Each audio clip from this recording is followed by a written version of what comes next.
Assalamualaikum warahmatullahi wabarakatuh. Perkenalkan, nama saya Muhammad Rifki Ramadan dengan NIM 21044111457, kelas 1K Prodi Informatika. 1. Pancasila adalah 5 nilai dasar luhur yang ada dan berkembang bersama bangsa Indonesia, sekaligus penggerak bangsa Indonesia pada masa kolonialisme. Jelaskan kedudukan fungsi Pancasila. Jawaban: Pancasila merupakan pandangan hidup bangsa, memiliki fungsi utama sebagai dasar negara Indonesia.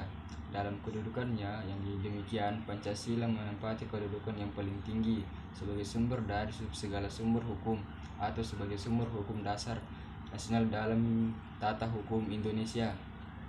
2. Menurut Natonegoro, Pancasila memiliki susunan yang bersifat hierarki dan berbentuk piramidal. Jelaskan mengenai hal tersebut.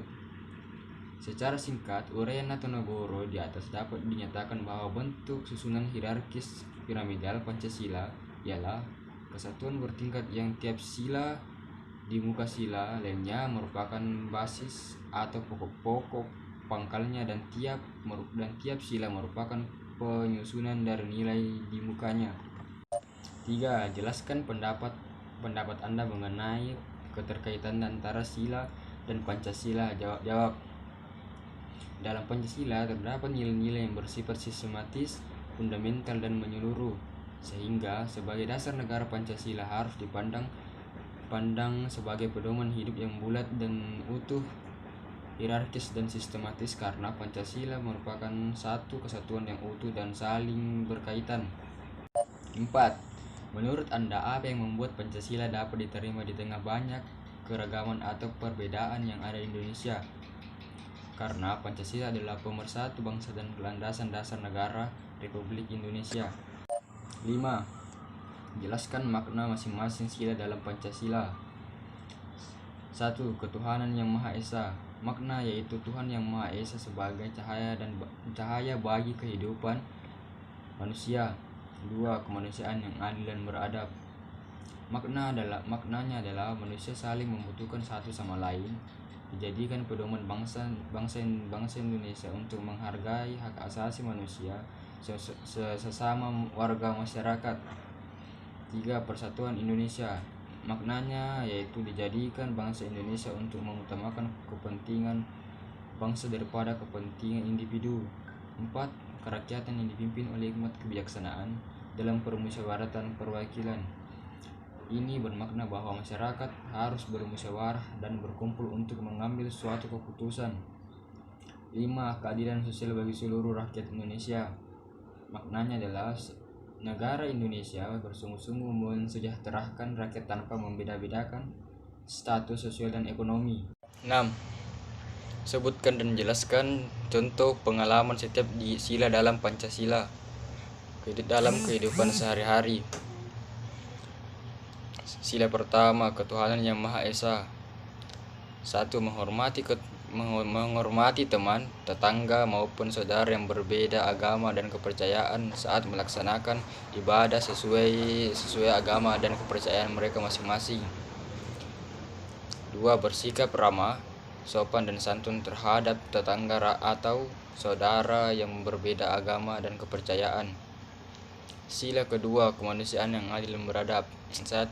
Tidak membeda-bedakan teman, tetangga dan saudara serta orang lain antara yang kaya dan yang miskin dalam pergaulan sehari-hari.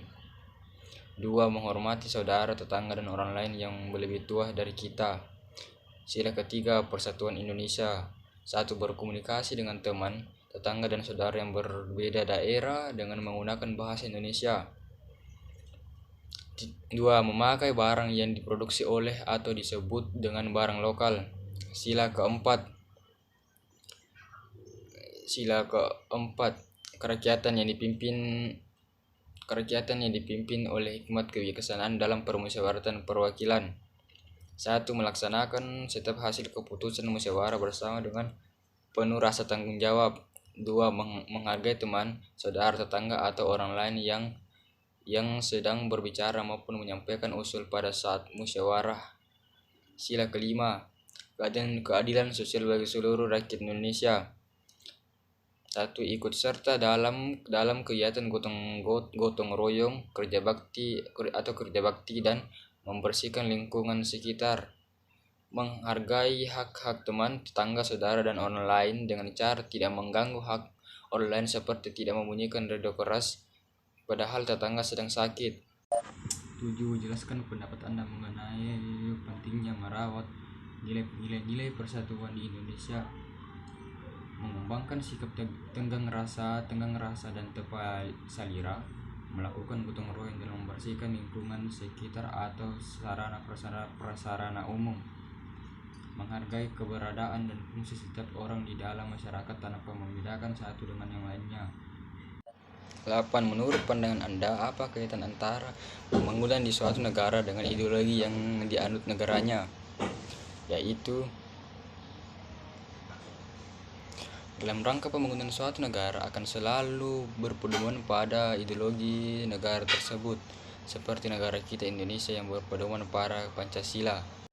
9. Jelaskan pandangan Anda mengenai kiat-kiat yang perlu dilakukan untuk membumikan nilai-nilai Pancasila di kalangan mahasiswa. Salah satunya yaitu melalui program Kampus Merdeka. Pasalnya saat ini generasi terus bergeser dari waktu ke waktu, termasuk generasi milenial yang tentunya sangat sejalan dengan perubahan teknologi, kemajuan peradaban dan pergaulan dunia yang semakin intens saat ini. Sekian dari saya. Assalamualaikum warahmatullahi wabarakatuh.